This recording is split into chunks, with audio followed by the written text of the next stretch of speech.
শব্দে হাসান মুসাদ্দিক, পাঠে আমি। নিঃশ্বাসের প্রতিটি বাতাস যেমন নিঃশর্ত, বন্ধুত্বও তেমন।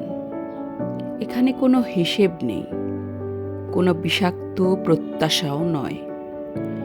বন্ধু মানে যার পাশে দাঁড়ালে নিজেকে প্রমাণ করতে হয় না, শ্বাস নিতে হয় না সাবধানে, হাসি আসে স্বতঃস্ফূর্ত, কথা আসে অযত্নে।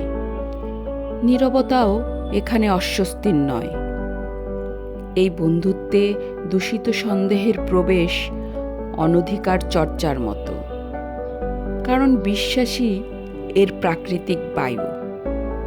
দিন শেষে সবচেয়ে গভীর শ্বাসটা বন্ধুদের সাথেই নেওয়া যায়, কারণ এখানে মনকে ঢেকে রাখতে হয় না।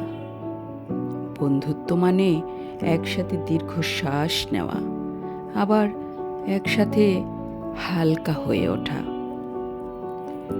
অনেক অনেক ধন্যবাদ।